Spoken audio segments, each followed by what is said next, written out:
Decorating Pages is a podcast dedicated to taking you behind the scenes of the designs of your favorite TV shows and films. Each episode, I'll be sharing design stories from some of Hollywood's most famous sets. Interviews from set decorators, production designers, directors, and actors about creating the look of TV and film, about their design inspirations, and stories that take sets from page to screen.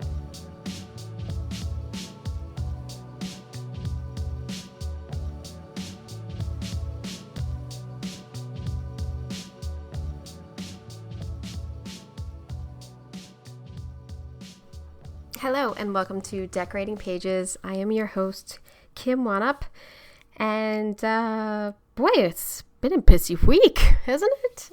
We got another union on strike, SAG on strike. Emmy nominations came out, and a lot more people got unemployed this week, unfortunately. I think we're at a complete standstill in Hollywood. I guess non-union things can happen and commercial. I'm not exactly sure if like commercials. I know daytime is going on because they're compliant under AFTRA, I think, or I think like game shows might be able to go on. So those people can work. But then again, if you don't have a writer and you don't have an actor, it's 2 strikes. That's a lot. So literally 2 strikes, you're out. Yes, I don't know. I am enjoying my time off, though, I gotta say, but it is, like I talked about last week, completely stressful of when are we going to work now, because I don't know. My prediction now, it's going to take a bunch of time for these actors to hash it out. The last strike in 1980 took 3 months. I think maybe actors could get it together, get back to the table, maybe come to something September-ish, and then they deal with the writers October, November. So I don't know, people. I don't know. I think you're going to get a weekly podcast every week because this is my self-employment job here, which I love. But yeah, I don't know. That's my new prediction. Is November. And of course, I have a trip planned 3rd week in November, and I know I'm going to go back to work and be like, oh yeah, and I need a week off. And they're going to laugh in my face. But you got to plan your life. You know, I've missed many a wedding and birthday party because of work and the sacrifices of not going to things and missing things because of work. And hopefully that's what, a lot of these strikes are about, is better life quality. And I know in our last negotiation of IATSE, the turnaround issue was presented and we got more turnaround. And so, we're all fighting for a better quality of life, I believe. And I'm excited about the Emmy nominations. I'm not going to read the full list, okay? But I am going to tell you that you can listen to 6 of the nominated people.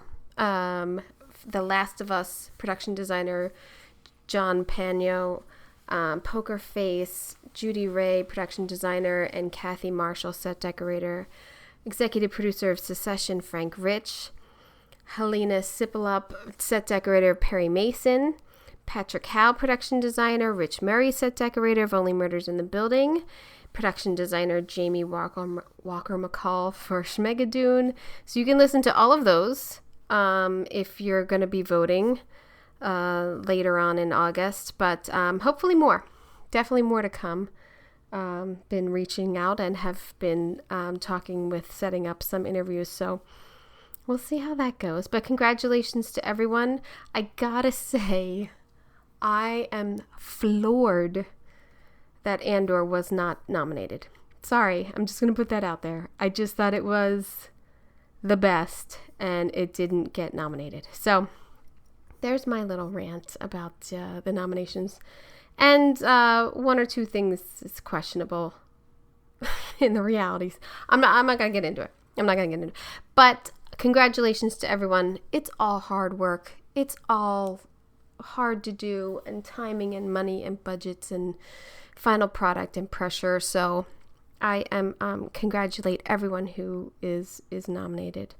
Last week's episode with Tracy Collins, I had people reach out, really enjoying hearing about Mighty Morphin Power Rangers, and hearing about that process, and saying the same thing I did about, like, you know, what influences you as a child and helps you, what you think of in designs, and when you get to do some really creative pieces and what you draw from. And so, yeah, that was fun speaking with her. And it does make me feel like, God, I wish I had like a kid's show or a Nickelodeon or something, you know, like a movie like for kids that could influence. I don't know. Annie. No. I don't know. I can't think right now. I'll tell you what, though, I have been watching, because there's not a lot on. I'm still watching Gemstones, which Righteous Gemstones on HBO Max, or just Max, whatever you are. I love it. It's so funny. I can't get enough of it. It's so good.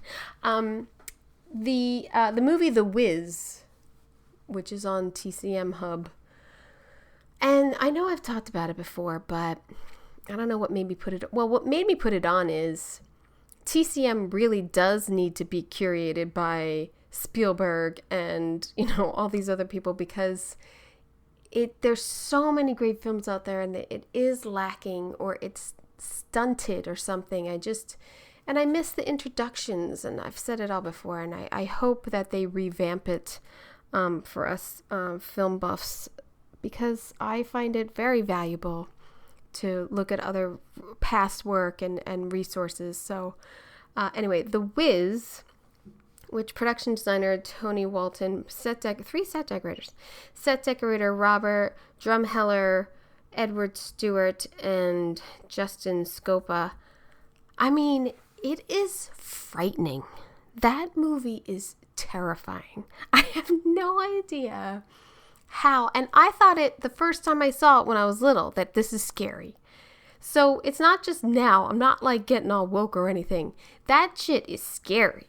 The scarecrow, the crows that go after the scarecrow, that's terrifying. And then those cabs and the subway and the trash pile.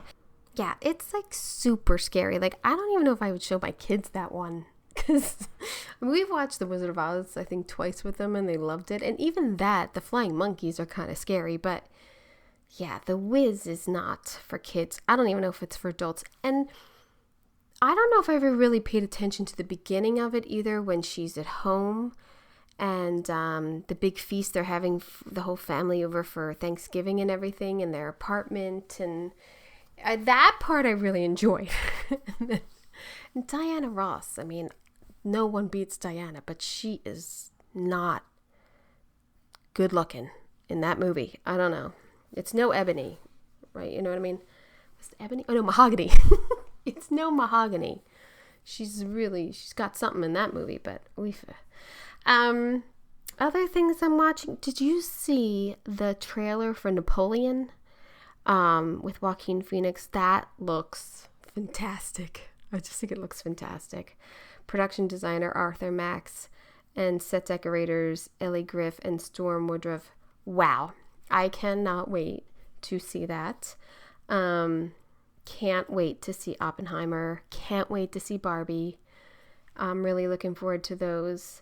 I put on the show Full Circle, which I think is on Max. I didn't write that down. No.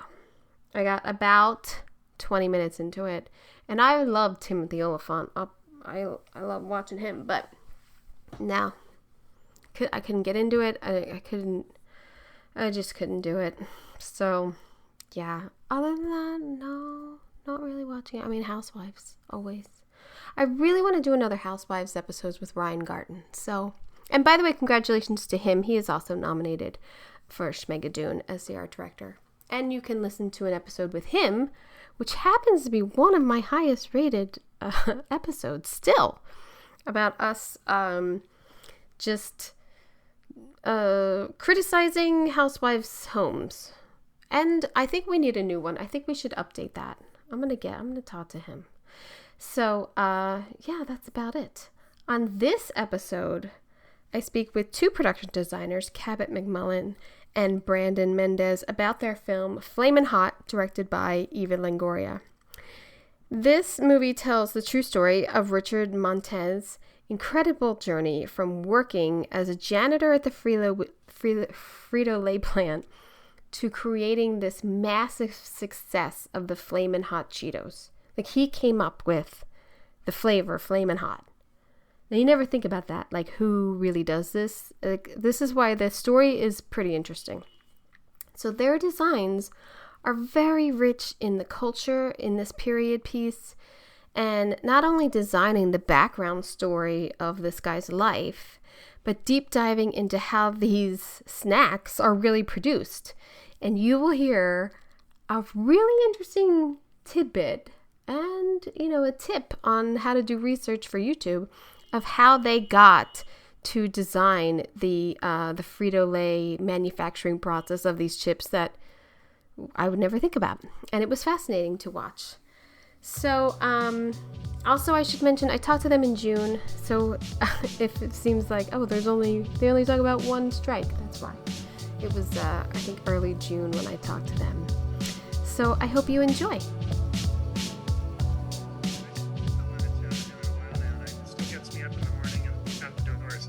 Yeah, are you guys getting up in the morning? Are you working? Were you shut down, or? I was shut down. Brandon, I think, is quite busy right now, but yeah. Yeah, I'm doing some commercials right now. I've been doing that thing. Yeah. I don't know if it gets you up with the same motivation, but it gets you up. I'll tell you that. It pays more.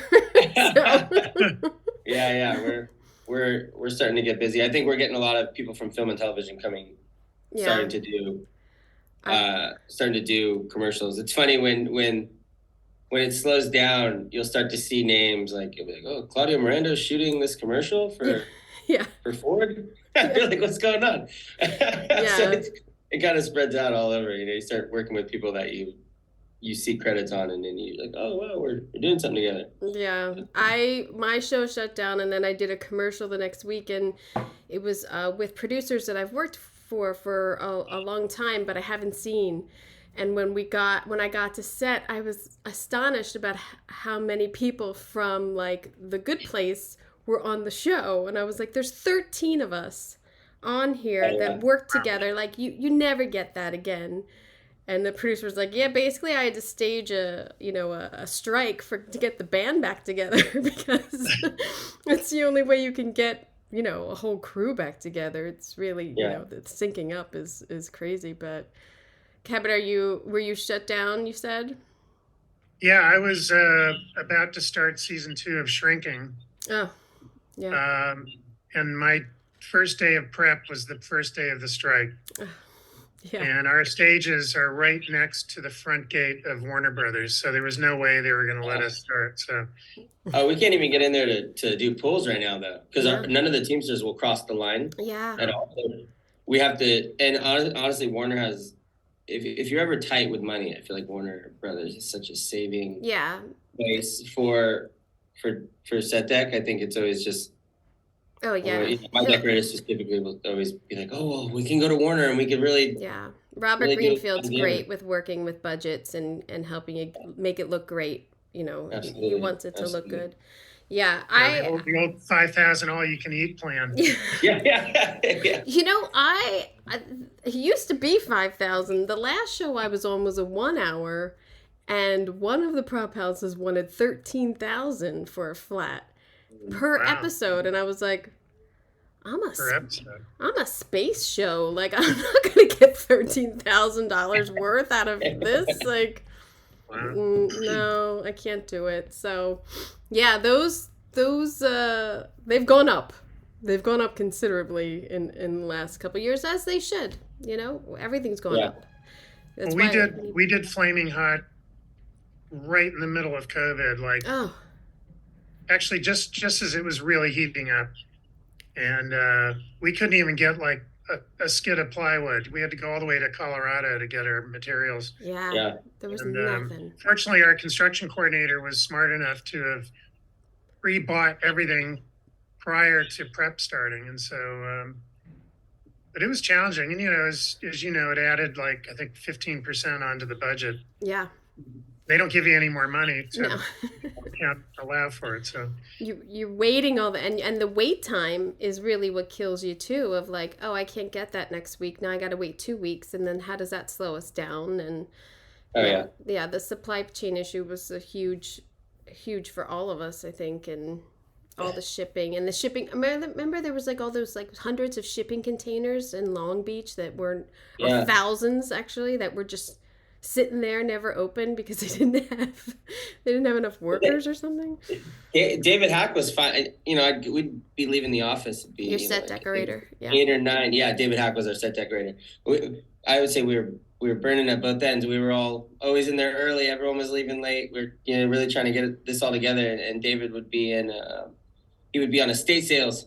He would just be going. And the same, I think, same thing with him finding like those vats. Cabot, remember he found those and they were in Texas, something of that nature. And we had to bring them over. Yeah, we had a scene where Richard goes into a dirty holding tank, right? And it's his task or job to clean it with a power washer. And it was a very specific shot, and we needed several to make it look real. Because it's above, right? Yeah, they go above. It's a shot above, yeah. And we looked all over the country, and we found a dealer in Texas who was shipping these huge containers to, I think, like Ohio or somewhere in the Midwest. And so we basically rented them. We paid for the shipping, and then we rented them for the time that we needed, and then we put them back on a truck, and they went off to their final owner. It was stuff like that we had to be clever about all the time. Well, that was fantastic timing. So looking at the factory floor, I thought, oh man, this is a lot of intricate machinery, and I hope this was a location, but I doubt it was all there. I mean, you never get it all there, really, unless you really go there. But so I wanted to ask about the location of the factory, and versus like, did you build their interior homes, or were they all locations also? Either one. Well, I mean, as a brief overview, I would say 99.9% of the show was all location driven. We had, some little set elements that we built into a warehouse space, but the factory itself was a found, decommissioned newspaper factory. Oh, wow. And so that factory floor was completely empty when we found it, except around the perimeter were all the conveyors and machines that were bolted down. Everything else had been sold and went to auction. Oh, wow. And so we built all of the interior machinery, the extruders, the tumblers, the conveyors, all that stuff is mechanical set pieces that were built by our crew. Wow, that's fantastic, because I thought there's no way they got into like a Frito-Lay place, because it's very specific, all the chips coming off the conveyor belt and how they're tumbling them and everything, which is intricate to the story also. But I thought either they got like a chip place or they had to build these things. So that's incredible. Yeah, nice. Yeah, go ahead. Oh, I was also just going to touch on, you saying how it worked together. There were moments where we needed Richard's office to have the same eye line view of the factory we built, like when he's on the phone making the call. It's also moments where Matt Walsh, his character would be pointing up top, like, these guys are the ones who are at the top, they would do that quite often. And it just happened to be that was there, and we were able to build the set and the orientation of which all of these moments worked. And so it ended up really working out. It's really nice too, because there is a small montage of like, what is almost 10 years or 8 years that he's working there, and how you have this 360 view of the whole plant, like It was, I think, I just love watching the intricacy of like how this actually gets done. I thought it was great, and design wise and camera work wise, I thought it worked really well. Well, it was all very strategic and carefully planned out, for quite a while with Eva and Fetty, our DP. But what's so interesting about this project is that Frito-Lay is a very protective company. They're very worried about, industrial espionage because they've been ripped off by other countries, who will remain nameless right now, but they're very, very protective of all their IP and their processing. We met with a couple of experts who had been involved in the mechanical engineering of some of the Frito-Lay plants, but they had all signed NDAs and they couldn't tell us anything. So we ended up finding a YouTube from a sixth grader who did a class tour of a Frito-Lay plant in Kansas, and that's how we stumbled on this thing and we're like, there it is. It was the first time we had seen everything in sequence and how it all worked in a very revealing way. And so we basically modeled all of our systems after the sixth grader's YouTube video. It was really funny. Fantastic. Look at that. Researchers everywhere in the world, and we're just grabbing, always, we're just grabbing what we can. But thank God you found that. Yeah. I mean, there was a lot of other clues that we, people we talked to, but that was kind of the aha moment where we suddenly saw it all in sequence, because they purposefully kind of misdirect you in all of their corporate videos and stuff. You see bits and pieces, but if you want to build a chip factory, you wouldn't be able to figure it out from the Frito-Lay stuff. So. There's no real correlation in the way in which the assembly line works, which the little girl was able to get for us. Wow. Because the way the tour was constructed, it was like, here's where it starts and here's where it finishes. Where a lot of times we catch it like, here's the extruder, and then the next thing you know, we're like, wait, how did it get to the fryer? And then like there's a camera inside, and it's showing the colettes like being fried, and we're like, wait, what happened to A to B? Right. This little girl was able to get it. Oh my God, that's fantastic. Now, you used the Frito-Lay signet, all their graphics and everything. So you were able to get their clearance on that, or is that tweaked and I just didn't realize? Well, that was practical. I mean, that was their actual graphics. They were specific when we had to get into the nitty gritty part of branding. I think we had Melissa, our graphic designer, one of our graphic designers. She did a really good job of leading her team and really honing in on hours and hours and hours and weeks of research to figure out because there was a transitional moment of the Frito branding that occurred in the 80s. Mm-hmm. And I think for purposes of our film, we kept it congruent through its entirety with the slight color change when the hot Cheeto came, it made it more vibrant red. Yeah, they went from opaque bags to clear bags. To clear, yeah. Yeah. I've done... Also, the little mascot showed up at some point. Oh, yeah, the little guy. Yeah. I've done period convenience stores, and they're really expensive. So when I saw all the bags of everything, and it's a good thing at that point they weren't the clear bags, because we just stuff them with paper or whatever, because you're stuffing all these bags to make them look like they have product in them. It's expensive. That's an expensive scene. I know, looking down those convenience store aisles. Those were all manufactured. Everything prior to the 90s was manufactured by us, and we had people stuffing bags for weeks. Yeah. With actual product, right? We got with... You just got it? Got with Frito-Lay, we put it in an order, and they were nice enough to get us... Oh, that's fantastic. And then we had about... Cabot, I don't know if this is accurate, but I think there was about 6 prop folks stuffing bags, taking bags out, putting it into the bags we created for about a week or so. And then all the product that is on the conveyor belts. Yeah. That had to all be dumped out of bags that we got. Oh, and so to reuse. We spent, I don't know how much time, but we spent a fair amount of time doing calculations on how much conveyor belt run that we had, the speed of the run, and how much product we needed to do like a 3-minute take.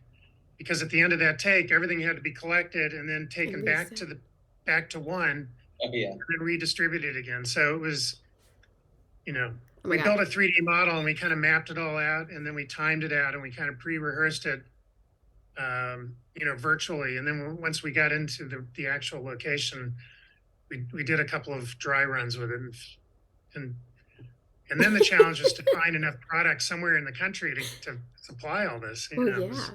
I feel like I would have gained like 20 pounds if I worked on the show. I would have been eating all the time. I love Cool Ranch. I'm the white chick who went in and grabbed the Cool Ranch. That's my go-to. That's my demon. How was interaction with Eva for this? How was it? Because it seems to be like close. I mean, she's in that culture, and I'm sure she wants to bring these stories to life for a reason.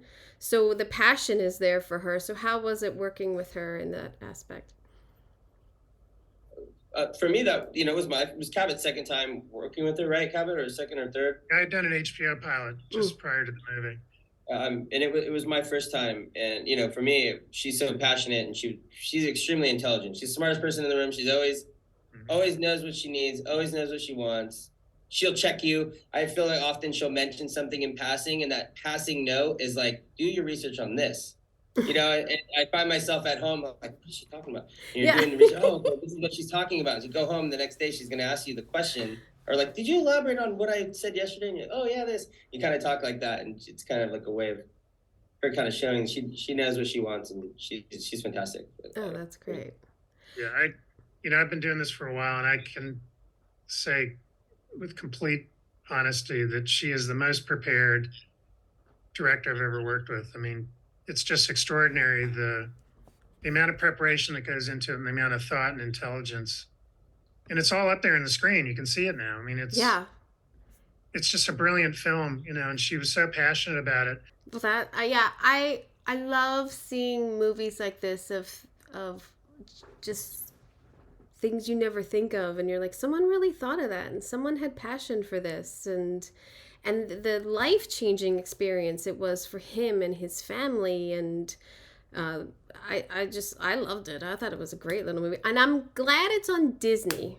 I gotta say that, because I feel like it would get lost on a lot of other platforms, and I feel like Disney pushes projects like this, and I was like, oh good, because it's not going to get lost here, because adults go on Disney too, and you're like, what's on there, and you're not overwhelmed with a ton of stuff. So I feel like it's a great platform for it to be on for streaming. It's a great movie to watch with your family too. It's so inspirational. Anyone can take a little bit from it and say, oh well, I've had this adversity, and this is what you can do, and it kind of lays the groundwork of what you can do to get better and to conquer maybe and overcome certain obstacles you're dealing with. I feel like it does a good job of that, and it kind of can run throughout whoever you are. Obviously it pays to a certain culture more than others, but I do believe that also you can take that knowledge and run that through. When you were designing or giving direction for decorating of their houses, their family homes, was there things you drew from, Brandon, or things Eva wanted in there specifically for the culture to? I think it started with, we were developing these stories. I got to develop their story. I got to go to Richard's house. I sat with Richard. I looked at his photos of his family and got to see where him and Judy were in the 80s, seeing photos of that. And from there, you take a piece of what they're telling you and you say, okay, well, how can we kind of implement this into the way the story is being told? Oftentimes I'd find myself looking through photos of my dad would send me, like old Chicano photos of my dad in the 70s. We had a very diverse crew. There were crew that we could often look to, our coordinators. It just ran pretty deep throughout our art department. Yeah. And we could say, hey, can I have a picture of your grandma's house? What did this look like? And we go in and we could find this stuff. And then what we would do is David Hack and I and Cabot, we'd all sit down and we'd really kind of hone in on what these, what we thought worked for the stories. And that kind of dictated color palette, where we would say, we really want this like warmer feel of the house. So when you're with Richard, or you're at his dad's, or you're warmer out in that world, it just has that feeling of like, it's a little warmer. It feels a little more to you. And that played into murals as well. And the way that we would search the city, we'd turn every corner trying to find murals, or we'd add murals in certain places. So we'd get into that world, and then that would allow us to have another palette for the factory, which then really made, because the way the movie edits, it's really the pacing is quick, but you're back and forth between this factory and his world, I would say, quite frequently, and it allowed us to do that. So just going into a lot of family research, but also there's really big photographers that I found that did Chicano photography in the 60s.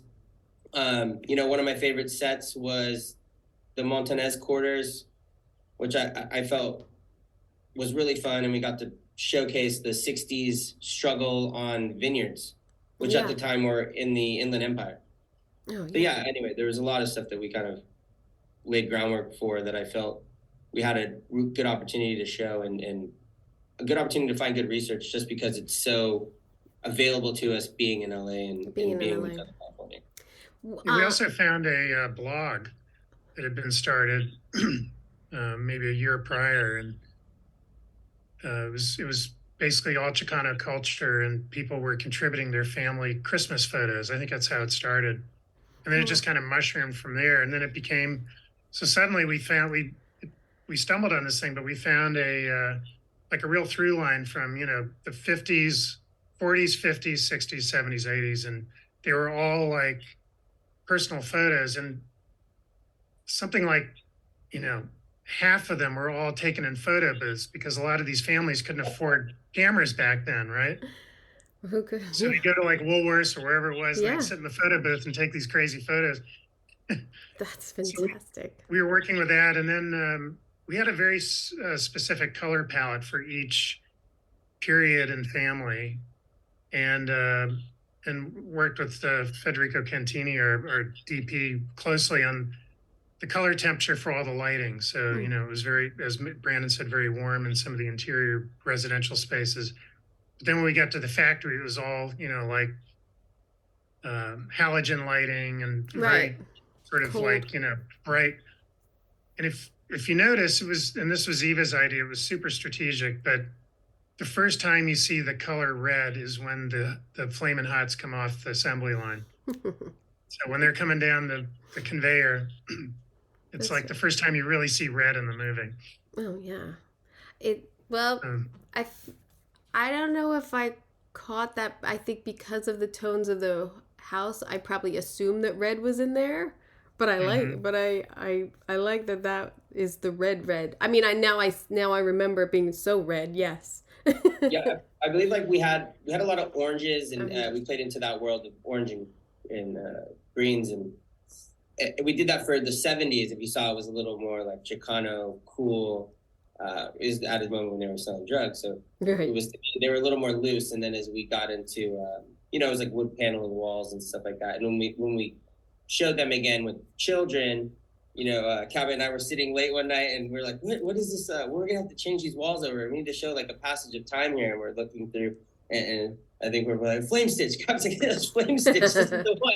So we're like, we got to get this flame stitch wallpaper up in this house too, and we're gonna reinvent this house a little bit to showcase like a little passage of time, which also came from children toys now being more accessible to what it was before. But our producer Devon Franklin was like, I don't know about the wallpaper. Like it became like a big thing, right?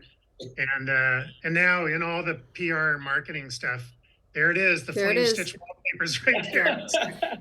Hey, buddy, you know why you don't know? Because you're not the designer. Right. That's why. I know it's going to be good. He got behind it once he was convinced, but sometimes you got to push the envelope a little bit. Oh yeah, absolutely. And especially when you're doing period, it's kind of the fun of it to push that a little bit, to like kind of pack it in there as like another character when in the home or and what really carries right through time when you're struggling, like at one point you have money to get a couch, maybe the 70s or the 80s, and then as it starts to struggle, your house begins to change, but you're keeping the same furniture, like your large areas and stuff like that. The smalls tend to switch, okay, we'll switch appliances maybe here and there, and also radio or TV or something. So I always like to think, where would these people actually shop? What store would they go to? And then I always think, did these people go to like Levitt's or in the time and like buy the whole set? Do you know what I mean? Or did they get the one piece that they needed and then everything's eclectic, which is usually everybody's house.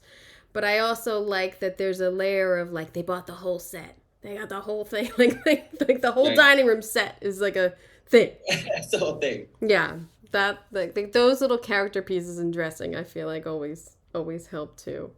I loved Roger Enrico's office, especially that desk. I loved that desk. That's fantastic. Yeah. Believe it or not, we inherited that office.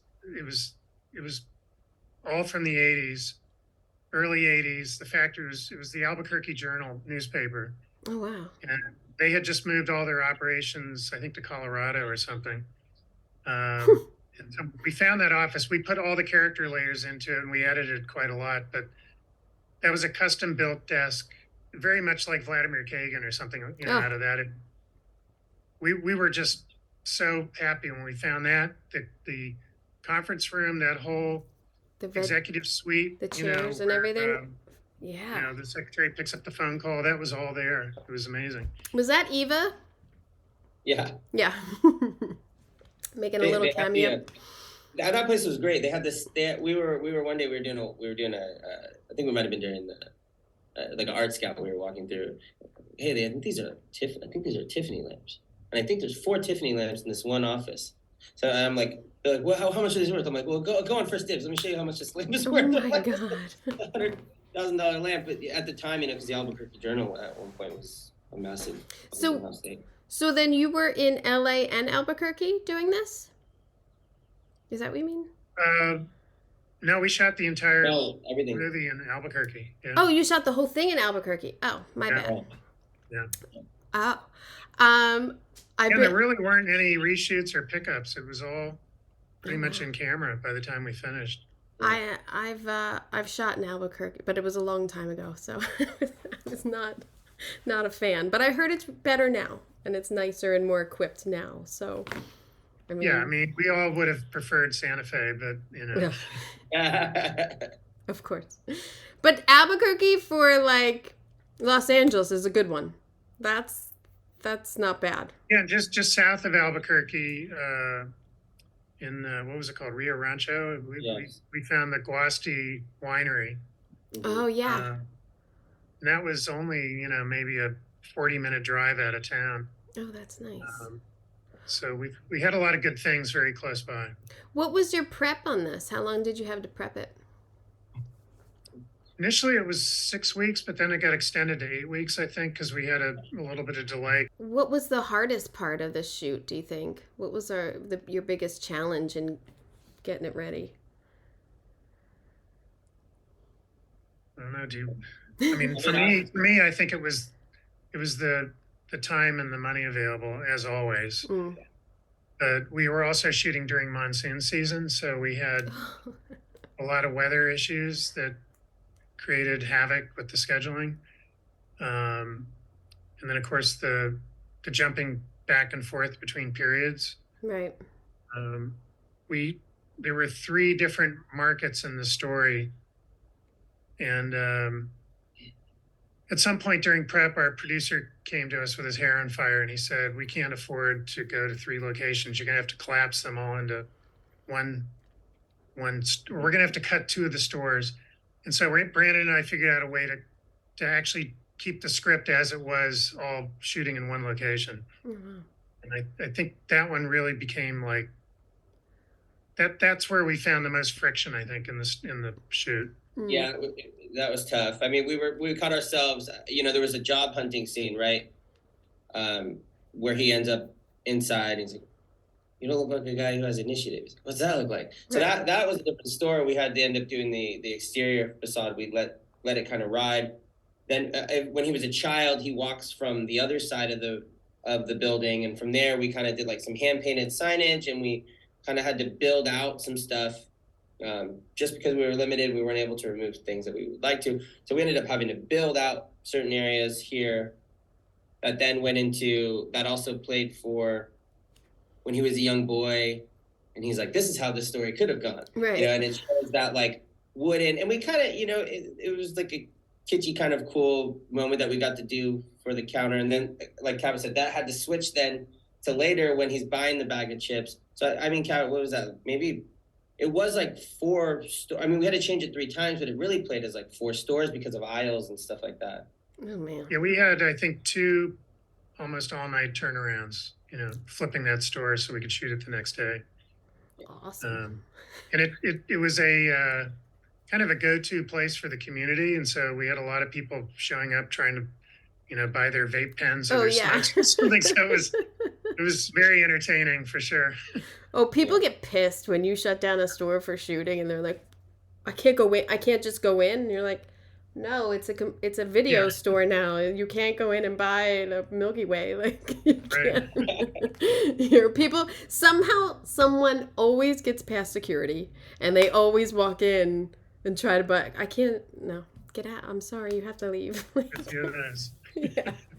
So let me ask you this, because as a decorator, I don't know if I've ever had the situation of having 2 designers. Like, how did you split this up a little bit, or would you collaborate? You're just collaborating on everything? Well, initially we sort of divvied it up and we decided to divide and conquer, but we ended up just doing it all together. It was, you know, I think, you know, because this story is also very connected to Brandon's family's life story. You know, he was really the expert in all the cultural and community stuff. And I was sort of more in the corporate side, you know, developing the factory and trying to make all that work. But at the end of the day, we just said, oh, you know, we,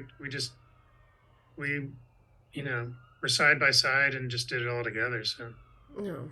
Yeah, I made the workflow easier originally. You know, I think the way that it was brought in is to do one or the other, and we were like, we gotta just do this together. So, you know, we were right next to each other. It just made it way easier. We just kind of sat down and we hunkered down. It made it easy too with people communicating with us, and it made Cabot and I got in a workflow. I felt like at one point we were just like, and every, you know, days ending.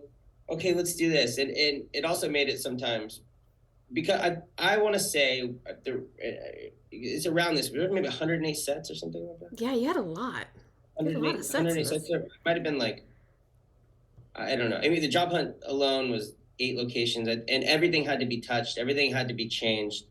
There were moments that would help us in that kind of sequence where, like, okay, Cabot's opening up set 1, 3, and 5, and I'm opening up 2, 4, and 6.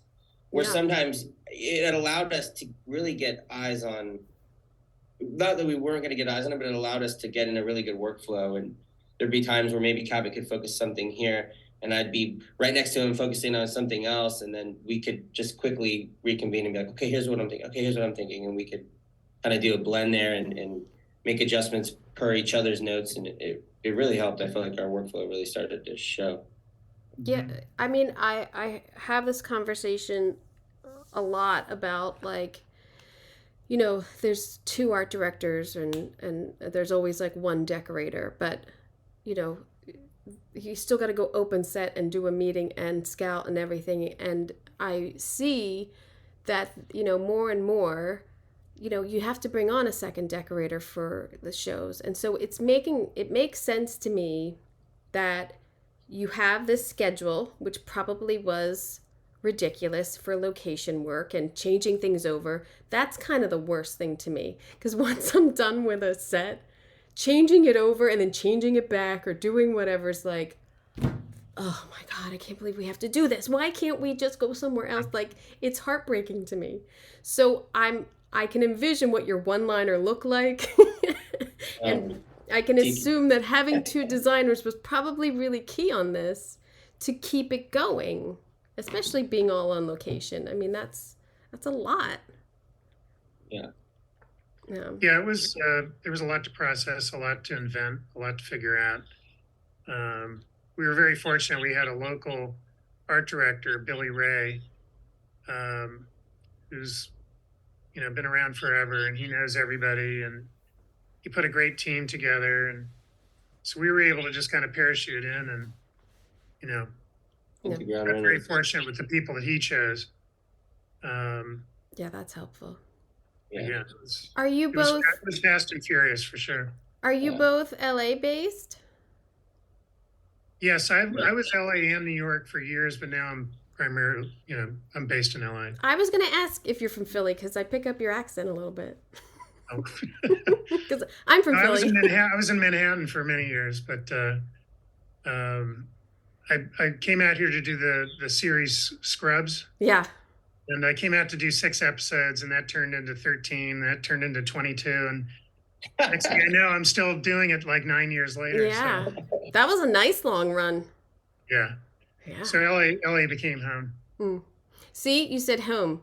And I knew before you said it's the O. I know, I get it. The dog. Like we don't like open up our mouths enough and like. Right. Are you East Coast or where are you from? I'm from Philly. And then like South Jersey. So yeah. Got it. But I've been here for 23 years, so I usually if I talk to someone from Philly, I feel like it comes out, or if I'm drinking. And if I'm drinking with someone from Philly, it's like you don't even know what I'm saying. And Brandon, you're in LA? Yeah, I'm based in LA. You're based in LA. Yeah, I mean, there's not a lot going on here, but hopefully we all get back to it soon. But we'll be all right. Yeah, I know. Are you guys influenced? Do you have like any like huge influence that you pull from constantly? Like, is there one little thing or one little website or one little designer that you go back to that you try to like pull from? For me, I think, I sort of, I have a few heroes, like Richard Silbert. Yes, or, that's mine. There's certain designers out there who I kind of grew up admiring, and I used to go to some of the lectures that they would have, and like Dick Silbert would say, I always paint my doors with glossy paint, so when the door opens, you get a flash of light. Little tricks like that. And, I'd kill to have heard him speak. I'm obsessed with him. Yeah, he was something else. But in terms of research, I mean, for me, that's what I love about this business is every job is so different. Yeah. And I love the whole location scouting process because you get to go into places that, most people would never in their life get an opportunity to see. Yeah. I would never have been in there. I say it all the time. I would have gone in that building if it hadn't been for this. I just was saying that the other day. Yeah. And I said, "Now look at this. Look where we're hanging out today." I used to work with Gary David Goldberg years ago, and whenever anybody would get grumpy on set and start complaining about what they had to do or whatever, he'd go, "Beats a real job." Yeah. It does. Beats working in the factory. I mean, yeah. We're not pushing. I had a transpo guy used to always say, "Well, we're not pushing concrete." Yeah. Like, yeah. Brandon, do you have any go-tos? I tend to obviously like job dependent, kind of see where I pull from. I mean, obviously I have favorite designers. Like I love Dante Ferretti. I think we all love Dante Ferretti. I remember seeing something that he said before is like, he was doing Sweeney Todd, right? And they come in and they want to see like designs of windows, and he's okay, well, director comes up and says, I think I've drawn a few windows out. And Dante's like, don't worry, I've already drawn like, 20 options for you here. Being ahead, so I think sometimes you do a little bit extra work because you constantly feel like maybe someone's nipping at your heels, so you're like, okay, I gotta like get in and have some options ready, and that's kind of what I took from that. But No, and then again, obviously research is like super key. And I think, for me, that was on this film was something that I really had to do the research. I think there was a lot to take in and a lot to do. Yeah. Comparatively to like projects I've done in the past. So yeah, I would say research, and where I got it from, and just doing deep dives and constantly just scouring through papers. And if I'm on my phone, I'm looking at stuff that's related to that topic, if that's where I'm at, so.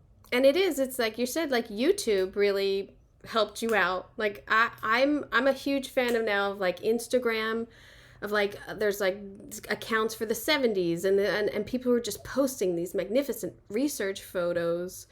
And, then I start following all these different things and I'm like, oh my God, I look like a serial killer. If anyone knew or saw who I follow, like it's crazy. There needs to be a search engine for when you're working. Yeah. Yeah, like I need work search engine and like my dark windows. Yeah. Do you know the designer Bill Groom? Bill Groom, it does Marvelous Miss Maisel, right? Yes. Yeah. Oh, so yes. Bill and I used to work together in New York. We met at Saturday Night Live, and he came up with this brilliant idea because, Mrs. Maisel's primarily in the 50s, right? 60s. And he wasn't finding the kind of research he needed in books or even online.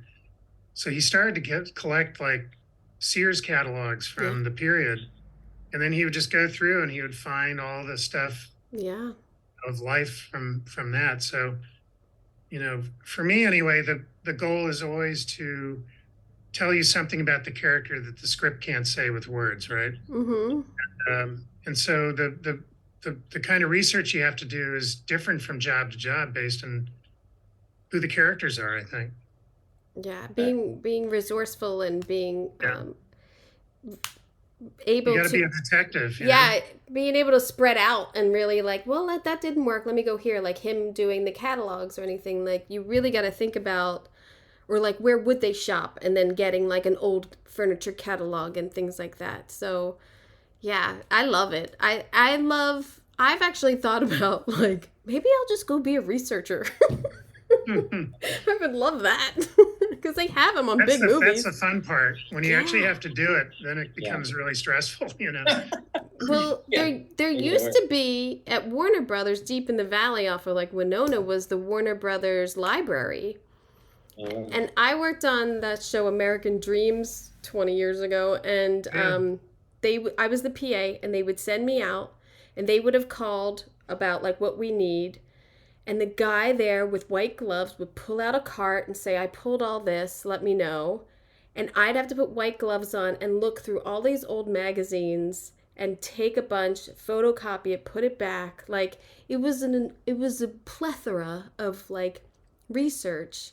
And I know that there's that woman who did that research library that has now... the Michelson Club. Yeah, like I never went there, but I always went to this Warner Brothers one. But it was phenomenal, and that's gone. I don't even know where all that stuff went, but I need it.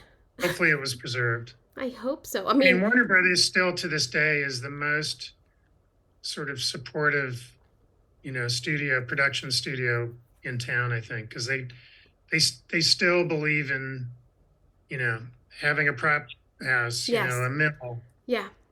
The staff shop, I think, is the only one left in town now. Yep. I mean, they have a drapery department. They have a carpeting guy. It's all there. Hardware. Oh yeah, we did. Hardware. And they turn around quick. I did a Pepsi spot with Chloe Bailey, who just started Little Mermaid, and we redid this whole diner at the back Disney Ranch. We turned this place into a diner, and just working with their team, it was really convenient just because we got to work with the drapery department to do all of our upholstery work and and they were really quick and they were on it, and it was and it just made it easy because we were able to just do everything in sequence with them. Yeah. And you got Roger from Greens there. But, you go to a place like Albuquerque and we have to find all that stuff ourselves. Yeah. And you have to rent a lot. I mean, if David was doing all period and everything, I think Universal has a prop house there, or they shut it down. I can't remember, but we were just stacking that gold room. Yeah, or it was like a thrift shops and like you were saying, like estate sales, and Yeah. David got a warehouse space, sort of north of town, and he went to a lot of estate sales and yard sales and garage sales, and about maybe a month into prep, he had enough density that he wanted to give Eva a walkthrough, and so we all went and we did a walkthrough. And it was kind of like being at Warner Brothers, but David built the whole thing himself, you know. Created his own prop house. Yeah. When he created all these little vignettes, like here's Richard's dining set, and here's Vacha's house, you know, and here's, you know, and we just kind of went around and we did the whole movie sequentially. David put this whole sort of, you know, little presentation together. It was really smart the way he did it. Oh, that's great. Because a lot of things get lost in pictures when you have to show a table and people are like looking at the other tables around it and not the one you picked. Like, you know, prop house photos and stuff like that. So that's fantastic. Yeah, it was good. You got all his decisions. You got, you got Eva to sign off and everything right there. It was great. That's fantastic. Yeah, we had options too. We'd be like, oh, well, do you have a different headboard for Montanez quarters? Like, yeah, I got like 4. And we would shuffle through them and, you know, what do we think? And we kind of say, oh, we land on one, and it made all our decision making really easy. And I just felt like it was very helpful to just kind of run it in that manner. It was great. Oh, that's great. We were so lucky to have David with us. He was originally from Austin. You know, he came up through the Robert Rodriguez studio system. And was a lead man, I saw, right? Yeah. Yeah, and then at some point he moved to Albuquerque. So he was a local there, but had all this experience, you know, that in many markets like that, you know, you don't find people with that much depth. Right. Or they're not available. Right. Yeah, or they're not available. Yeah. Correct. He would just, he's a big guy and he moves kind of slow, but he just keeps going. So we started calling him the tank because he just like kept pushing through everything. You know, he was hammering everything out. I mean, and he was great. And, you know, I think for the movie that we were doing, you know, obviously there are limitations, and because of his background and because of his history and because of he's done so, you know, he came up through the ranks as a lead man. I think like Sin City might have been one of his first decorating jobs. But he was able to communicate with people who were maybe a little more green, or we needed him to work a little quicker. Yeah. He was like he had a gentle way about it and an approach to talking with his crew where he'd be like, hey, well, here's how we would do it. And because he did it before, I feel like it was taken really well from his department, and it just made it so his team was very in sync, and they were just moving and getting it done. The factory, I mean, I remember the amount of graphics that went into the factory, because you can build the factory, right? But then once it's the layers in the factory that really does it. It's the little gadgets, and that was all him, you know. I mean, buttons, gadgets, knobs, you know, figuring out where, you know, these graphics would go, you know, and he did a really good job. And I mean, we were crunching. We needed every second of that prep, but it was the way that he ran his ship just allowed it to really, you know, fall in place. Well, that's a decorator. I mean, I don't know unless he's got it. No, they are, you know, you guys are so critical to what we do, and I don't think get enough credit, you know. Well, we certainly don't get paid enough, but thank you. But it's really, you know, it's that hand in hand with the designer too. That relationship I love. I love being able to get it together and you know, be on the same page and really like find those pieces that we need. Like you were saying, he found the vat. Like I love being able to like pull off things like that and, you know, dress it up, make it pretty. Are you we're in this, like, we're off, so we have time. Are you watching anything good? Shrinking? I'm watching Shrinking. I think I'm on episode I'm on episode 3. Fantastic job. I love his office. I love that you could see out. I love it's all like zen. My husband's a therapist, so I'm like, oh wow. Yeah. Are you watching it with him? Because he was not into it. I don't know why. I don't know. He should watch it. I know. Yeah, it's Harrison Ford's character is based on Phil Stutz. Oh, I'll tell him that. See that? I'll tell him. And you know, he's a really renowned therapist in LA. And Jonah Hill did a documentary about him. Oh yeah. Jonah Hill's therapist. Oh yeah. And so there's a whole kind of deep dive that we had to do into that world to create all this stuff. But yeah, it's a show a lot of people need right now. You know, a lot of people love it. It's doing well. Yeah, it's great. It's funny and it's serious and it's sad. It's a little sad, but like quirky. Like it's good. I think I'm on episode 3. I keep like getting pulled to do research, which is great for the podcast. So I keep putting it back. I don't know. What have I been watching? I've been watching Beef. Oh yeah. A fair amount of reality stuff. My wife loves reality, so we're watching, you know, like Queer Eye and The Agency, which is the French real estate agency show, which is kind of like a Parisian, you know, thing. And there's a lot of good TV right now for sure. There's so much good TV. There's like too much to watch. I'm like always like, what am I doing? What am I watching? I finished the session. I mean, that was great. Phenomenal. It was great. I need a new show. Recommendation. I'm gonna watch Shrinking for Shrinking's good.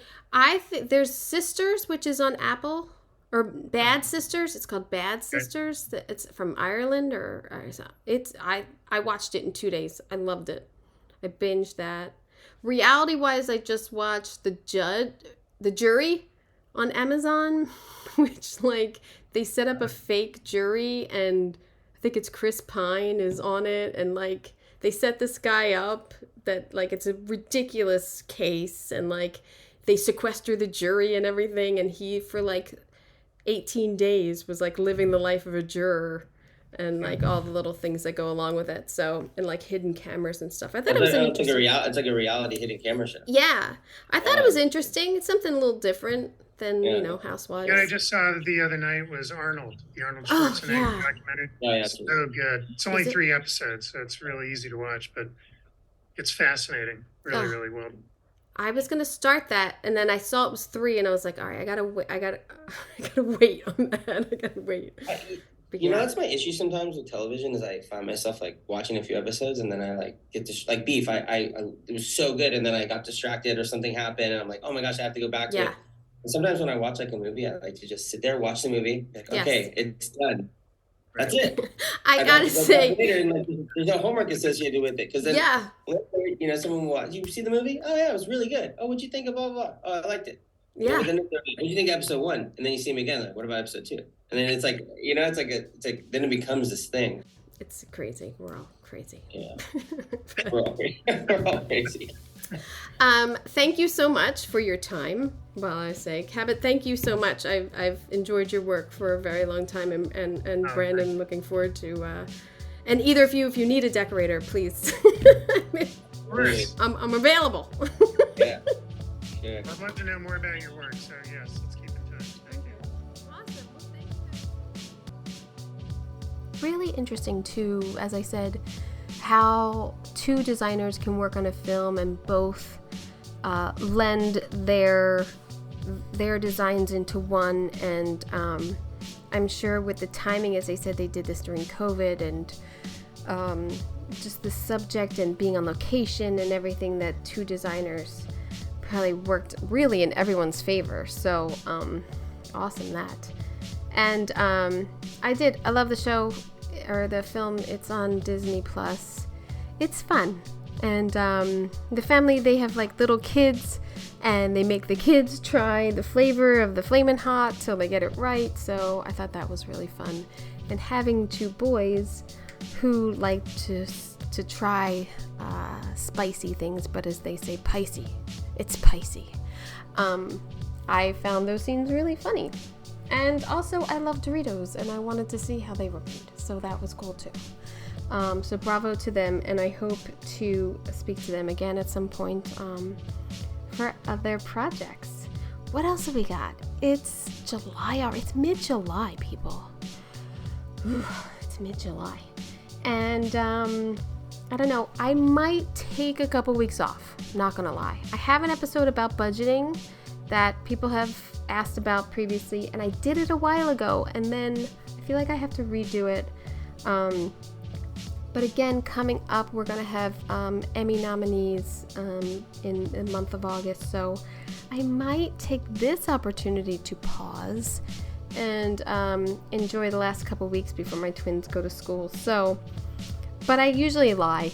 Like I usually say like, oh, see you in 2 weeks, and then I have 3 episodes next week. So I don't know. It all depends. But I hope you are enjoying your summer. And thank you so much for taking along Decorating Pages podcast and listening while you're trucking around. You can check out every episode on decoratingpagespodcast.com. I'm on social media. I'm trying to do some TikToks again. Gotten into that. And just enjoy your summer. So I hope you got an earful. I'm Kim Wanup for Decorating Pages. Welcome to Pro Tips for the Pros, brought to you by Floor & Decor Bailey's Crossroads. In this series, we'll explore essential advice for professional contractors to deliver outstanding renovation results. Let's dive in. Before starting any renovation project, take the time to plan meticulously. Assess the customer's needs, budget, and timeline to ensure a smooth and successful renovation process. Thank you for joining us for this pro tip on planning thorough renovations. Stay tuned for more expert advice brought to you by Floor & Decor Bailey's Crossroads. A lot of people tolerate ordinary. Ordinary bathrooms, kitchens, entryways. Well, not on your watch. If you're a pro, you've got a new partner in town. Floor & Decor. From tile to wood to stone, Floor & Decor has more styles and job lot quantities of Schluter, Mapei, Laticrete, and other brands pros trust. Come see a whole new way to wow with Floor & Decor. Coming soon to Bailey's Crossroads.